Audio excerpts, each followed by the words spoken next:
하나님의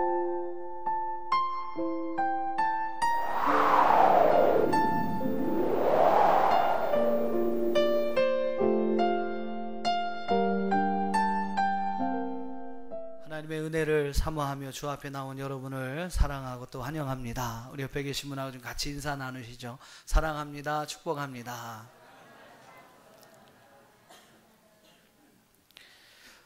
우리 계속해서 에베소서의 말씀을 통해서 우리가 말씀의 은혜를 함께 나누고자 합니다. 오늘도 에베소서의 말씀을 통해서 주시는 하나님의 귀한 은혜가 저와 여러분 가운데 함께 할 수 있기를, 충만할 수 있기를 주님의 이름으로 축원합니다. 자, 좀 한번 좀 돌아보시죠. 1장에서부터 뭐 여러분 성경 갖고 오신 분들 한번 이렇게 1장부터 이렇게 한번 그동안 들으셨던 말씀을 한번 머릿속에서 한번 이렇게 되새겨 봐 보세요. 1장에서는 무슨 얘기를 했습니까? 하나님의 구속의 역사에 대해서 이야기했죠. 하나님이 우리에게 간절한 소원, 하나님의 어떤 갈망이 있다라고 말씀을 드렸습니다. 그것은 무엇이었습니까? 우리에게 원하시는 하나님의 갈망, 하나님의 소원은 우리가 하나님을 알기를 원합니다. 하나님을 체험적으로 하나님을 만나고 그 하나님이 어떤 분인지를 알기를 원한다라고 말씀을 드렸고, 부르심의 소망이 무엇인지를 알기를 원한다. 또 그 부르심에 합당한 삶을 살아가기를 원한다라는 말씀을 드렸습니다. 또 성도들 안에 있는 기업의 영광의 풍성함이 어떠한지를 알기를 원한다라고 말씀을 드렸죠. 또 하나님의 능력이 얼마나 큰지, 그 능력이 오늘 그분을 믿는 믿음의 성도들에게 그대로 주어진다는 사실들을 하나님은 오늘 우리가 알기를 원한다라는 말씀을 드렸습니다. 그러니까 그런 내용의 1장이죠. 하나님의 구원의 역사가 무엇이고 또 우리를 향한 하나님의 소원이 무엇인지를 말씀하는 것이 에베소서 1장의 말씀이었고요. 에베소 2장은 여러분 어떤 내용이었습니까? 그 그리스도의 은혜가, 그분의 풍성함이, 그분의 부유함이 누구에게로 전해집니까? 누구에게로? 우선은 나에게로, 바로 여러분 자신에게로 그리스도의 그 부유함과 그 그리스도의 풍성함이 전달이 된다는 거예요. 바울은 바로 우리의 과거, 현재, 미래의 모습을 이야기하면서 우리가 어떤 은혜를 받은 자들인지를 이야기합니다. 그래서 그 부유함과 그리스도의 풍성함, 그 그리스도의 경륜과 그리스도의 비밀이 바로 우리를 통하여 전달되었다는 사실을 에베소 2장에서 말씀하고 있죠. 또 강조하는 사실이 무엇입니까? 그런 은혜 받은 자로서 우리가 해야 할 일이 있다, 우리가 살아가야 할 모습이 있다라고 말씀을 드렸어요. 그래서 2장 7절에 보면, 얼른 이렇게 펴보세요. 2장 7절에 보면 뭐라고 그랬습니까? 은혜 받은 자로서 우리는 그 은혜의 풍성함을 여러 세대에 나타나는 삶을 살아야 한다라고 말씀드렸고, 10절 말씀에서는 하나님의 창조의 목적대로 선한 일을 행하는 자로 서야 한다라고 말씀을 드렸고, 22절에 쭉 가서는요, 교회가 하나님의 교회를 세우는, 성령 안에서 하나님의 거하실 처소로서 이 성전을, 이 교회를 함께 세워져 가야 한다라는 그러한 말씀을 드렸습니다. 정말 여러분 하나님의 은혜 받은 자인 줄 믿습니다. 그 은혜 받은 자로서 하나님이 원하시는 이러한 복된 삶을 살아갈 수 있는 저와 여러분 되기를 주의 이름으로 축원합니다. 3장에서는 무엇을 말씀을 드렸나요? 유통의 복음, 복음의 유통을 말씀을 드렸죠. 이 복음이 여러분에게 전해졌다면 이제는 그 누군가에게 이 복음을 나눠야 한다라는 겁니다. 이 복음을 누군가에게 흘러보내야 한다라는 거예요. 여러분 갖고 있으면 그 복음의 능력을 잃어버립니다. 사해바다와 같이 물을 내어보내지 못하면 죽은 바다가 될 수밖에 없어요. 하지만 여러분, 하나님께서 우리에게 주신 이 은혜, 이 복음을 여러분 누군가에게 전하고 그 능력을 나눈다면 여러분 그 복음은 강력한 힘을 갖게 될 줄로 믿습니다. 그래서 여러분, 하나님 오늘 우리를 하나님께서 부르신 이유, 또 하나님의 교회를 세우신 이유가 무엇입니까? 그 복음을 이방인들에게 전하다라는 거죠. 오늘 우리의 아름다운 수고를 통해서 주님을 알지 못한 이들이 그 주님을 알게 되고, 오늘 이 모든 만물이 하나님의 은혜로 다시 한번 충만케 되는 그런 역사가 일어나기를 원하신다라는 거예요. 그래서 하나님 바로 저와 여러분을 부르신 것이고 하나님의 교회를 이곳에 세워주신 줄로 믿습니다. 우리는요, 또 하나님의 교회는 복음의 유통자가 되어야 합니다. 복음의 전달자가 되어야 합니다. 바로 그런 의미에서 하나님 우리를 부르셨고 하나님의 교회를 세워주셨습니다. 보세요. 하나님이 예수 그리스도를 통해서 오늘 하나님의 은혜를 주셨고, 또 그 예수 그리스도를 통해서 바로 성령을 통해서 이 땅에 허락해 주셨고, 그 성령은 오늘날 하나님의 교회를 통해서 우리에게 하나님의 비밀, 하나님의 경륜, 놀라운 은혜를 전달해 주었습니다. 하나님 원하시는 건 뭐예요? 이제 우리를 통해서 모든 만물이 풍성하게 되기를 원하신다. 이 모든 만물이 잃어버렸던 하나님의 모든 창조의 흔적들을 다시 한번 되찾기를 원하신다라는 겁니다. 그래서 여러분 3장에서는 바로 우리는 복음을 흘려보내야 한다라는 거예요. 정말 여러분을 통해서 안 믿는 자들이 예수님을 영접하게 되고, 할렐루야. 오늘 여러분이 있는 그곳에 그리스도의 아름다운 은혜가 심겨지는 놀라운 역사가 있기를 주의 이름으로 축원합니다. 여러분 자꾸 퍼날려야 돼요. 복음의 은혜를, 복음의 능력들을 자꾸 여러분 삶 속에 퍼날려야 합니다. 세상 속에 여러분 막 자꾸 전파해야 해요. 요즘에 제가 도전을 받습니다. 요새 우리 자이 아파트나 요 주변에 보면 이상한 아줌마들이 많이 왔다 갔다 하신대요. 한 두세 명씩 짝을 져서 신천지 같다라는 제보를 제가 받았습니다만, 하여튼 그런 분들 때문에 또 이렇게 교회를 좀 가고자 마음 먹었던 분들이 또 그런 이단에 빠지고 하는 이런 또 일들이 일어났다는 제가 연락을 받았습니다.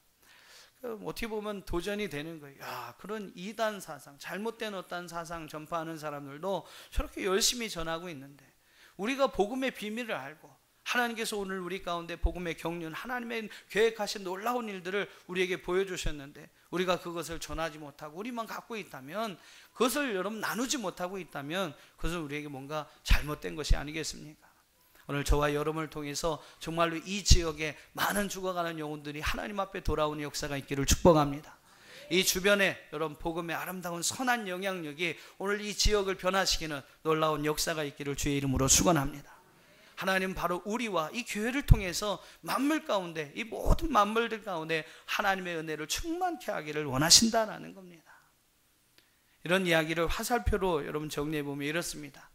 PPT를 좀 보여주시죠. 3장까지 이야기를 정리해 보면, 화살표로 좀 정리해 보면 이래요. 1장의 말씀은 그냥 위에서부터 아래로 하나님의 경륜이 하늘에서부터 만물까지 미치게 됩니다. 하나님의 놀라운 구원의 계획들이 바로 예수 그리스도를 통하여 우리에게 전해지게 되죠. 자, 2장에는 어떤 모습이냐면 바로 그 하나님이 주신 은혜를 오늘 우리가 받습니다. 그래서 이제 우리는 그리스도와 함께 다시 살고, 그리스도와 함께 다시 이제 일어나서 그리스도와 함께 다시 하나님의 보좌에 앉힌 바 되는 놀라운 역사들이 일어나게 되는 것이죠. 3장은 무엇입니까? 이제 바로 우리를 통해서 하나님의 복음이 모든 이방인들에게 전파되기를 원한다는 거예요. 모든 만물 가운데 하나님에 대한 복음의 말씀들이, 그리스도의 풍성함이, 이 모든 하나님이 우리에게 주신 이 하나님의 모든 경륜들이 이 모든 만물을 새롭게 하기를 원하신다라는 겁니다. 그럼 여러분 4장은 무엇일까요? 4장은 여러분 이렇게 네모가 있는데 저 네모가 바로 교회입니다. 교회. 4장은 여러분 어떤 이야기를 에베소서 4장은 하고 있냐면요, 바로 하나님은 이 교회를 통해서 오늘 이 시대의 모든 만물들을 충만케 하고 새롭게 하기를 원하신다는 겁니다. 그리스도의 몸인 교회를 통해서 만물을 충만케 하고자 하는 것, 여러분 이것이 바로 하나님의 뜻이다라는 거예요. 이것이 바로 에베소 4장에서 말씀하고 있는 하나님의 계획이다라고 사도 바울은 이야기합니다. 자, 이제 4장의 말씀을 여러분과 함께 살펴보겠습니다. 4장의 말씀을 여러분 묵상해 보시면요, 하나님이 원하시는 것이 있어요. 지금도 여러분 먼저 제가 말씀을 드렸지만 4장 6절의 말씀을 여러분 한번 보시기 바랍니다. 4장 6절을 같이 읽어봅니다. 시작.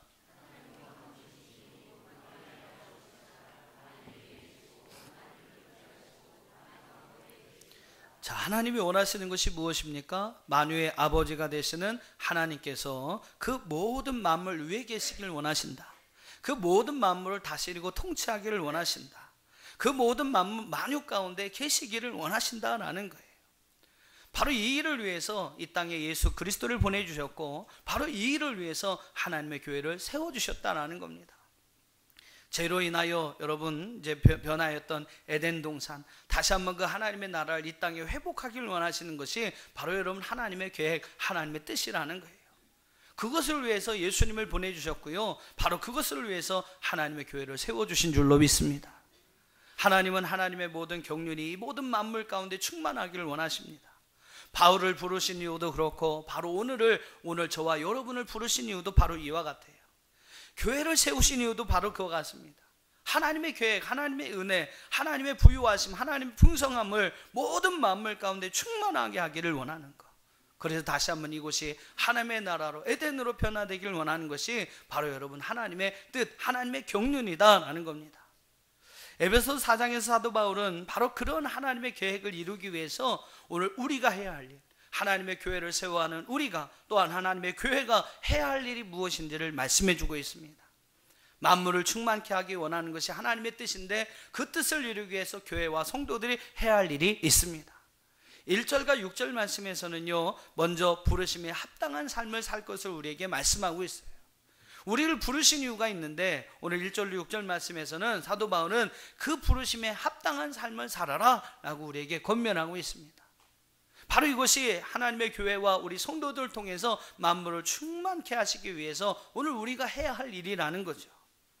또 7절로 10절에서는 선물, 은혜에 관한 얘기를 잠깐 하고요, 11절로 16절 말씀에서는 사명에 관한 이야기를 합니다. 하나님은 오늘 우리에게 사명을 주셨다는 거예요. 바로 성도를 세우고 봉사일을 하게 하고 그리스도의 몸된 교회를 세우기 위해서 하나님은 오늘 우리에게 사명을 주셨다.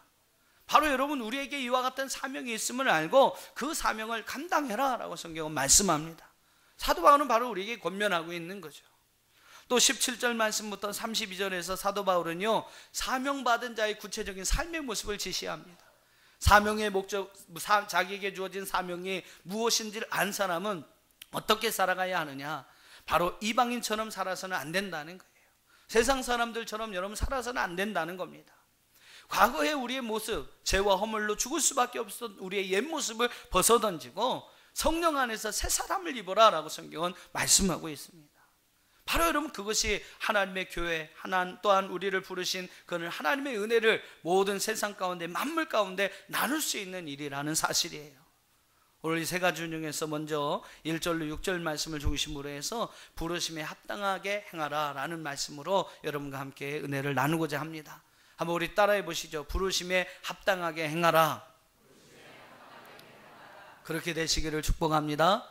그래서 바로 여러분을 통해서 오늘 이 모든 만물이, 천하 만물이 하나님의 은혜로 충만하게 되는 귀한 은혜가 있기를 주의 이름으로 축원합니다.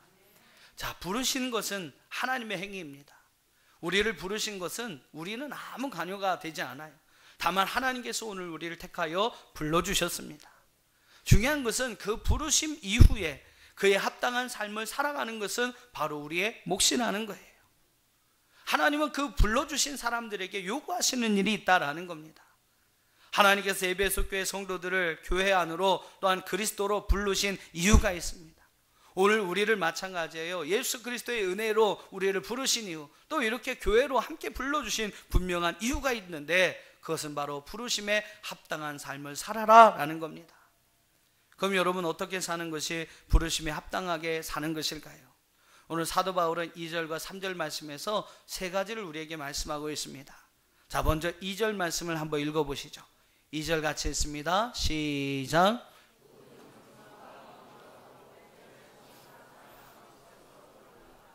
자, 첫째로 사도 바울은 2장 상반절의 말씀에서 모든 겸손과 온유로 하라 라고 말씀하고 있어요. 오늘 우리를 부르신 하나님께서 오늘 우리에게 부르심에 합당한 삶으로 요구하는 것이 있는데 그것은 바로 겸손한 삶이요 온유한 삶인 줄 믿습니다. 겸손은요, 모든 그리스도인에게 있어서 정말로 꼽히는 첫 번째 미덕이 바로 이 겸손입니다. 예수님이 겸손하셨던 것처럼, 우리를 위하여 자신을 낮추셨던 것처럼 하나님 앞에서 그리스도를 믿는 저와 여러분은 우리 자신을 낮추고 하나님 앞에서, 모든 사람 앞에서 겸손한 자가 되어야 할 줄로 믿습니다. 성 어거스틴이 어느 날 제자들과 함께 있는데 제자들이 와서 그렇게 묻습니다. 선생님, 그리스도인의 최고의 미덕이 무엇입니까? 첫째는 겸손이다. 그럼 두 번째가 무엇입니까? 두 번째도 겸손이다. 그러면 세 번째가 무엇입니까? 세 번째도 겸손이다. 그럼 선생님, 겸손의 반대말이 무엇입니까? 겸손의 반대는 무엇입니까? 그것은 교만이지. 그럼 선생님, 교만이 무엇입니까? 그때 오거스틴이 그런 대답을 했다고 합니다. 자기가 지극히 겸손하다고 생각하는 그것이 바로 교만이다. 여러분, 겸손은 바로 우리가 하나님을 대하는 태도를 이야기합니다. 우리가 여러분 부르심을 입은 것은, 하나님의 택함을 받고 예수 그리스도를 믿게 된 것은요, 온전한 하나님의 은혜와 사랑 때문인 줄로 믿습니다. 우리가 받을 만해서 받은 게 아니에요. 우리에게는 아무런 공로, 아무런 노력도 없습니다. 우리를 부르신 하나님, 바로 그 하나님이 우리를 부르신 것은 전적인 100% 전적인 하나님의 은혜라는 사실이죠. 여러분, 이 사실을 인정하는 사람은요 절대로 하나님 앞에 자신을 높일 수가 없습니다. 높일 수가 있는 게 아니에요. 우리가 어떻게 여러분 하나님의 택함을 받았습니까? 나는 아무 공로 없고 나는 아무 일도 하지 않았는데 하나님께서 하나님의 은혜로 나를 택하여 불러주신 거예요. 그럴만 해서 그런 게 아닙니다. 그럴 수 없는 사람인데 하나님이 사랑하셨기 때문에, 하나님은 오늘 우리에게 은혜를 베풀어 주셨기 때문에 오늘 우리를 그렇게 불러 하나님의 자녀가 되게 하여 주셨습니다. 그런데 어떻게 우리가 하나님 앞에 우리 자신을 높일 수가 있겠습니까? 하나님이 싫어하시는 몇 가지가 있는데 그 중에 첫째가 바로 교만한 눈이라고 합니다. 또 교만은 패망의 선봉이다라고 성경은 잠언 6장은 우리에게 말씀하죠. 사람이 여러분 교만하다는 것은 하나님의 높으심과 하나님의 주권에 대해서 도전하는 것을 이야기해요. 예수님이 가장 공생의 기간 동안 증오했던 자들이 누구입니까? 바로 스스로 자신을 높이려고 했던, 스스로 자기를 위장했던 그런 위선자, 바로 바리새인들을 예수님은 가장 증오하셨던 것이죠. 이 교만은 바로 교회를 하나 되지 못하게 하고 성도들의 마음의 평안을 해치는 악이 되기도 합니다. 그러니까 여러분, 절대로 교회 안에서 우리 성도들은 교만해서는 안 돼요. 여러분, 하나님의 교회가 하나 되기를 원한다면 교만이 발을 붙이지 못하도록 해야 합니다. 교회 안에서는요 서로 먼저 섬겨야 합니다. 먼저 희생하려고 하고, 여러분 먼저 섬기고, 먼저 나 자신을 낮추는 여러분 이런 삶을 살아가야 여러분 그 교회가 하나 될 수 있는 거예요. 교회 안에 교만이 들어오면 그 교회의 하나됨은 깨어집니다. 교회의 평안은 깨어질 수밖에 없어요.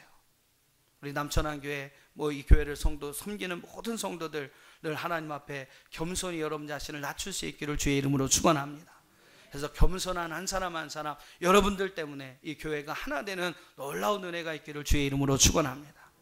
저는 정말로 감사한 게 우리 장로님들이요 다 제일 먼저 섬기기를 잘하시고 제일 앞장서서 꾸준히 일을 잘하시기를 원하는 분들이 우리 장로님들로 다 세워졌습니다. 그러니까 여러분, 장로님보다 계급이 더 높으신 분들은 마음대로 하세요. 마음대로. 이분들 잘 보시고, 여기 교회에서 제일 높은 양반들이 이렇게 하고 있구나, 이렇게 여러분 보시면서 하나의 모델이 되었으면 좋겠습니다. 그래서 하여튼 우리 교회는 모든 성도들이 다 겸손하여서 하나님의 교회가 정말로 하나됨으로 아름답게 세워지는 놀라운 은혜가 있기를 주의 이름으로 축원합니다. 겸손히 하나님을 대하는 태도라면 바로 온유함은요 형제를 대하는 태도를 이야기합니다. 우리가 하나님을 향하여 교만할 수 없고 겸손히 행하여야 하는 것처럼 오늘 우리 형제들을 대할 때는요 늘 온유함으로 행해야 합니다. 너그러움으로 부드러움으로 행해야 한다라는 거예요. 왜 여러분 온유하게 대해야 합니까? 왜 형제들을 온유하게 대해야 합니까? 때로는 이렇게 보면 악한 사람도 있잖아요. 못된 사람도 있잖아요. 근데 왜 그런 사람들까지도 우리가 온유하게 너그럽게 겸손하게 대해야 합니까? 그 이유는 다른 게 없어요. 바로 하나님이 우리를 그렇게 대하여 주셨기 때문에, 하나님 앞에 바로 그런 은혜를 받은 우리들이기 때문입니다. 똑같이 하나님 앞에서 똑같은 존재라는 거예요. 똑같이 하나님 앞에서 다 귀한 존재라는 겁니다. 선한 사람, 악한 사람, 여러분 모두 다 하나님 앞에서는 다 구원받기를, 하나님이 구원하기를 원하시는 똑같은 사람이라는 거예요. 자신이 귀하다면 다른 사람도 귀한 줄 알아야죠. 다른 형제가 잘못했다면 나도 때로는 똑같은 잘못을 할 수 있다는 사실을 여러분 분명히 알아야 합니다. 우리는 그런 마음에서 여러분 온유함으로 행해야 한다는 거예요. 모든 사람에게 너그럽게, 모든 사람에게 온유하게, 겸손하게 행하는 자가 되어야 할 줄로 믿습니다. 다른 사람에게 대하여 온유하지 못하고 난폭하게 까칠하게 군다면요 그것은 그들보다 자기를 더 높이는 결과입니다. 역시 패망으로 우리를 이끄는 교만의 뿌리가 되는 것이죠. 빌립보서의 말씀 보니까 빌립보서 2장 3절에 보면 겸손한 마음으로 자기보다 남을 낮게 여겨라 라는 사도 바울의 권면의 말씀이 나옵니다.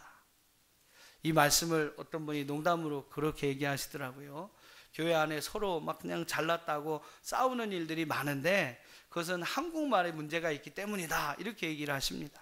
그래서 무슨 얘기인가 하고 제가 들어봤더니 사도 바울은 겸손한 마음으로 자기보다 남을 낮게 여겨라 이렇게 얘기했거든요. 근데 여기서 낮게는 뭡니까? 시옷받침이에요. 시옷받침. 남을, 다른 사람을 더 좋게 여겨라, 좀 훌륭하게 여겨줘라, 이런 의미에서 낮게 여겨라, 그런 건데, 이 한국말이 애매하거든요. 또 무슨 낫이 있습니까? 지은 낫이 있는 거예요. 지은 낫. 그래서 사람들이 이 시옷 낮게 여겨라를 귀로만 들어서, 글로 안 보고 귀로만 들어서, 아, 사도 바울이 자기보다 남을 낮게 여겨라, 다른 사람을 낮게, 아래로, 이렇게 아래로 여겨라, 그것으로 받아들여서 교회에 이렇게 싸움이 많다, 이렇게 얘기를 합니다. 그래서 이 한국말을 다른 걸로 바꾸든지, 이게 비슷하니까 헷갈린다는 거예요. 시옷인지 지옷인지. 성도들이 헷갈려서 교회 안에 그러한 다툼과 싸움이 일어나고 있다라고 이야기를 합니다. 우리 성도님들은 꼭 아세요. 지읒이 아니라 뭐예요? 시옷입니다. 시옷. 그러니까 낮게 여기는 게 아니라 높여주는 거예요. 더 훌륭하게 여겨주라는 겁니다. 구분이 잘 안 가시는 분은 한번 집에 가서 사전 찾아보세요. 낮게가 뭔지, 낮게가 뭔지. 똑같네요. 낮게가 뭔지, 낮게가 뭔지. 아무튼 여러분, 낮게 좋게 여기시기를 축복합니다. 아무튼 사도 바울은 오늘 겸손과 온유함으로 행하라. 오늘 부르심에 합당한 삶은 바로 겸손한 삶이요 온유한 삶인 줄로 믿습니다. 두 번째로 사도 바울은 2절 하반절의 말씀에서 오래 참음으로 사랑 가운데서 서로 용납하라 라고 우리에게 말씀하고 있습니다. 한번 따라해 보세요. 오래 참음으로 사랑 가운데서 서로 용납하라. 자, 이것이 바로 하나님의 부르심을 받은 성도의 삶의 모습이라는 거예요. 여러분, 정말로 서로 용납하며 살아갈 수 있기를 주의 이름으로 축원합니다. 서로 용납하고 이해하고 용서하기 위해서는요, 두 가지가 필요하답니다. 첫 번째는 뭡니까? 오래 참음이 필요하다라는 거예요. 또 하나는 뭐가 필요합니까? 사랑이 필요하다라는 거예요. 한 번 잘못했을 때 또 참아주고요, 또 두 번 잘못했을 때 또 참아주고, 세 번 잘못해도 또 참아주고. 그렇게 해서 여러분 몇 번까지 참아줍니까? 70번씩 7번이라도 여러분 참아주고 용납해주고 용서해주는 삶을 살아가야 한다는 거예요. 이것이 여러분 바로 부르심에 합당한 성도의 삶의 모습이라는 거예요. 하나님이 우리를 사랑하여 주신 것처럼 그 사랑으로 서로 용납하며 서로 사랑하라 라고 성경은 우리에게 말씀합니다. 사랑하는 성도 여러분, 오래 참음과 사랑으로 서로 용납하는 삶을 살아가시기를 축복합니다. 참, 저도 말씀을 준비하면서 생각을 해봤지만, 왜 하나님께서 이렇게 우리가 지키기 어려운 말씀을 우리에게 명령하는 것일까? 그런 생각을 해봤어요. 여러분, 미운 사람 미워하는 게 더 쉽습니까? 아니면 미운 사람 이뻐하는 게 더 쉽습니까? 그렇죠. 미워하는 게 더 쉽죠. 근데 하나님은 그런 사람들까지도 다 용납하라니, 오래 참아라, 오래 참아. 70번씩 7번이라도 참아주고요, 하나님이 우리를 사랑하신 그 사랑으로 그를 사랑하고 이해하고 용납하라라고 말씀하고 있어요. 아, 왜 이렇게 힘든 말씀만 우리에게 명령하는 것일까? 어떤 분이 그런 얘기 하시는 걸 들었습니다. 하나님 우리에게 요구하시는 규범이 너무 수준이 높다라는 거예요. 어차피 우리 같은 죄인들은 이걸 다 지킬 수 없다라고 이야기를 합니다. 그분이 하나의 제안을 합니다. 에이, 그럴 바에는 좀 교회가 좀 관용을 베풀어 줬으면 좋겠다. 그래서 그 규범의 수위를 좀 낮춰줬으면 좋겠다. 그러니까 교회마저 막 사람들에게 박하게 하면 사람들 늘 죄책감에 빠져서 마음의 평안한 뭐 그런 어떤 신앙생활도 하지 못하고 살아갈 텐데, 교회라도 그 좀 수위를 좀 낮춰줬으면 좋겠다. 요즘 뭐 개신교가 천주교에게 성도를 많이 뺏긴다고 합니다. 천주교는 많은 것에서 좀 허용하는 것이 많이 있거든요. 제사도 허용하고 뭐 음주나 이런 흡연 같은 것도 허용하고 있어요.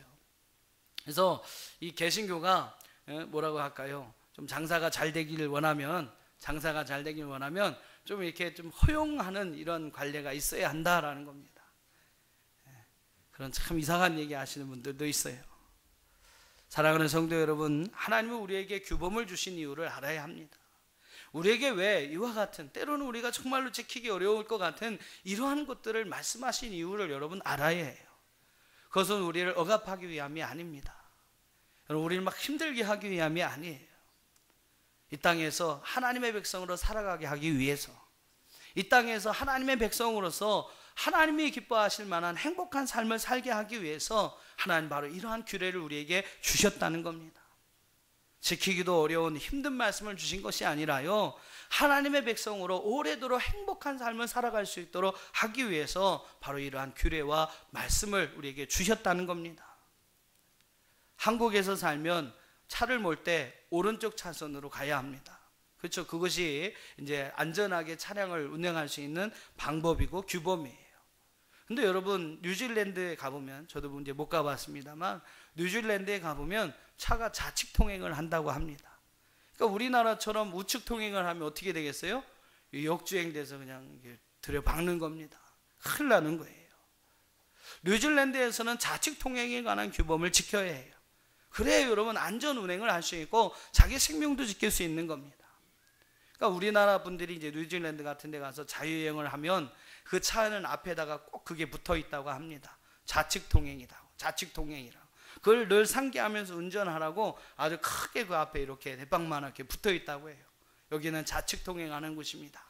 그런 나라입니다. 그게 꼭 붙어 있다고 합니다.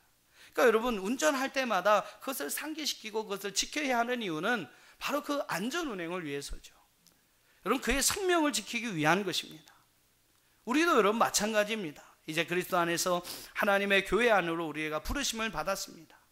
그러니 이제는 하나님의 법대로 살아야죠. 그것이 지키기 어려운 법일지라도 우리가 하나님의 백성이라면 그 법을 지켜야 합니다. 그것이 우리의 생명을 지키는 것이고 그것이 바로 우리의 행복한 인생, 영원한 하나님의 나라를 위해서 반드시 우리가 지켜야 할 규범이라는 것이죠. 사랑 안에서 서로 용납하라. 정말로 모든 사람을 사랑하고 용납하는 것은 어려운 일이지만 이것이 바로 우리를 사랑하시는 우리 주님의 명령이기 때문에, 우리의 행복을 위해, 우리의 기쁨을 위해 우리 주님께서 주신 말씀이기 때문에 이 말씀을 지켜야 한다는 겁니다. 원수를 미워하면요, 미운 사람을 미워하면 그럴 수도 있다 할 수는 있겠지만 미워하는 자신이 힘듭니다. 그런데 여러분 미워하는 사람, 미워했던 사람을 용서하고 용납해 보세요. 자기가 더 평안해지는 겁니다. 하나님은 바로 이런 의미에서 바로 우리를 위해서 이와 같은 말씀들을 허락해 주셨다는 거죠. 오늘 그 말씀을 지킴으로 여러분에게 하나님이 주시는 기쁨이 있기를 축복합니다. 여러분 그 말씀을 늘 지켜감으로 하나님이 주시는 생명의 은혜가, 또 하나님이 주신 평안과 은혜와 기쁨이 여러분의 삶 속에 넘쳐나시기를 주의 이름으로 축원합니다. 마지막 세 번째로 사도 바울은 3절의 말씀에 보면 3절을 한번 같이 읽어보겠습니다. 4장 3절 말씀 같이 읽어보시죠. 시작.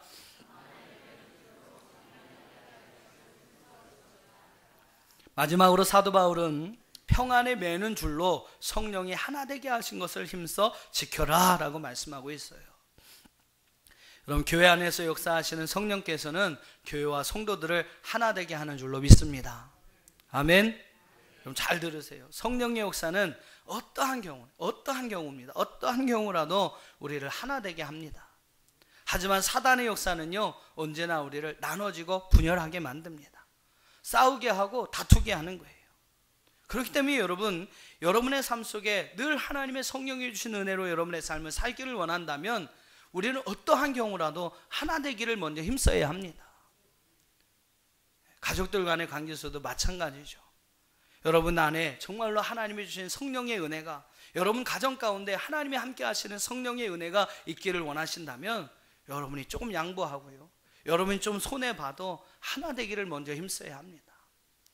나눠지고 싸우고요, 여러분 그렇게 하면, 다투면 그곳에는 사단이 역사할 수밖에 없어요.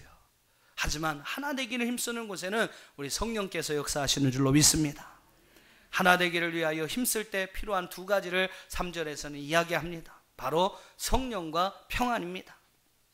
성령 안에서 하나 되어야 합니다. 할렐루야. 성령 충만했던 오늘 초대교회의 모습을 보세요. 그들은 모든 물건을 서로 통용했고 자기의 모든 필요를 모든 사람들과 함께 나눴습니다. 마음을 늘 같이 했고요, 모이기를 힘썼고 함께 아름다운 마음으로 교제를 나눴습니다. 그것이 바로 성령이 충만했던 초대교회의 모습이에요. 바로 여러분 성령의 충만함을 통해서 하나됨이 일어났던 것이 바로 초대교회의 모습입니다. 또 하나가 뭡니까? 또 하나가 하나되교회에 필요한 것은 바로 평안입니다. 3절의 말씀 보면 교회가 하나 되도록 하기 위해서 평안이라는 줄로 묶어야 한다라고 이야기를 해요. 여러분 줄은 묶는 역할을 합니다. 끈은 묶는 역할을 해요. 둘을 하나로 묶고 뭐 3개, 4개 막 잡다한 것들을 이게 끈으로 딱 묶으면 하나로 딱 묶어지지 않습니까? 하나일 때는 줄이 필요 없습니다. 근데 하나가 아니기 때문에 줄이 필요하고 그 줄로 묶어서 하나가 되게 하는 거예요. 교회 구성원들을 보세요. 정말로 다릅니다. 너무 달라요. 서로 생각이 다릅니다. 가치관이 달라요. 추구하는 이상이 다 다릅니다. 출신 성분도 다 다르고 배운 것도 다르고 기호도 다르고요. 서로 추구하는 것도 다 다릅니다. 예수님을 믿는다는 같은 마음, 같은 믿음을 가진 사람들이지만 너무나 다르다는 거예요. 그래서 여러분, 교회가 하나 되기 위해서는요, 바로 줄이 필요합니다. 어떤 줄이 필요합니까? 어떤 줄이 필요합니까? 아유, 참, 다 가르쳐 드리고 문제 내도 그냥. 무슨 줄입니까? 평안으로 매는 줄이라고 그랬잖아요. 평안으로 매는 줄. 평안의 줄입니다. 여기서 말하는 평안은 바로 예수님 말씀하신 것처럼 세상에서 얻는 평안과는 다른 평안이겠죠. 어느 미술대회가 있었습니다. 그 대회는 평안이라는 주제를 가지고 그림을 그리는 대회였어요. 많은 그림들이 올라왔고 최종 결선까지 3개의 작품이 올라왔습니다. 첫 번째 그림은 잔잔한 호수를 그린 그림입니다.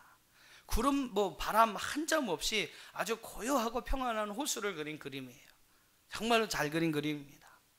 두 번째 그림은요, 시골의 초가집의 풍경을 그린 그림이에요. 지붕 위에는 박넝쿨이 있고요, 마루 밑에는 강아지가 고요하게 평안하게 잠을 자고 있는 그런 모습을 그린 그림입니다.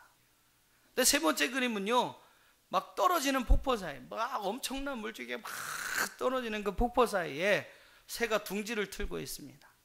근데 그 둥지 안에서 어머니의 그 어미새의 그 품 안에서 새끼가 잠을 자고 있어요. 근데 그 어떤 평안한 모습을 그린 그러한 그림입니다. 얼마나 막 위태위태합니까? 막 폭포 떨어지고 그 폭포 사이에 어떻게 들어갔는지 거기 안에 이제 둥지를 튼 거예요. 얼마나 여러분 위태위태합니까? 환경은 위태롭지만 어머니 품 안에 안겨 있는 그 새끼의 모습은 너무나 평안했다라는 거예요. 여러분 같으면 어떤 걸 1등 주시겠습니까? 세 번째 작품이 1등으로 당선됐다는 거예요. 험난한 환경에서도 이 어미새의 품 안에 있는 새끼는요, 진짜 평안한 겁니다. 주님이 교회를 하나 되게 묶어주시는 평안도 바로 이와 같아요. 교회에 문제가 있어서 여러분 평안한 겁니까? 성도들의 삶에 어려움이 없기 때문에 여러분 평안한가요? 예수 믿는 사람들은 여러분 욕심도 없고 미움도 없고 싸움도 없습니까? 그래서 여러분 평안한가요? 아닙니다. 다 있어요. 다 있어요. 하지만 환경과 여건은 별로 중요하지 않습니다. 환경과 여건은 평안한 모습은 아니죠. 하지만 그 가운데 우리 주님이 계십니다. 우리 주님이 계셔서 성도들을 쫙 품어주고 계시는 거예요. 교회를 품고 계시는 예수님, 그 교회 안에 성도들을 품고 계시는 그 예수님, 바로 그 예수님 때문에 우리는 평안의 줄로 하나가 될 수 있다는 겁니다. 성령 안에서 또 주님이 주신 이와 같은 평안으로 우리 하나님의 교회가, 우리 남천한 교회가 하나 되는 귀한 은혜가 있기를 주의 이름으로 축원합니다. 하나님 바로 이 하나됨을 이루어가라고, 하나님의 부르심을 받은 성도들은 바로 이 교회의 하나됨을 이루어가라고 우리에게 말씀하고 있습니다. 사랑하는 성도 여러분, 오늘 이 말씀을 기억하세요. 하나님의 부르심을 받은 성도로서 사랑하는 성도 여러분, 겸손과 온유로 살아가시길 축복합니다. 오래 참음으로 사랑 가운데 서로 용납하며 살아가시기를 바랍니다. 평안에 매는 줄로 성령이 하나 되게 하신 것을 힘써서 하나님의 교회를 여러분 하나 되게 이끌어갈 수 있는 저와 여러분 되기를 주의 이름으로 축원합니다. 그러면요, 바로 그 교회를 통해서, 그 성도를 통해서 하나님이 만물을 충만케 하기를 원하신다는 거예요. 잃어버렸던 모든 하나님의 은혜들을 다시 하나님 회복하시기를 원하신다는 겁니다. 우리 남천한 교회와 성도님들이 그러한 하나님의 귀한 도구로서 쓰임받는 그러한 은혜와 귀한 축복이 있기를 주의 이름으로 축원합니다.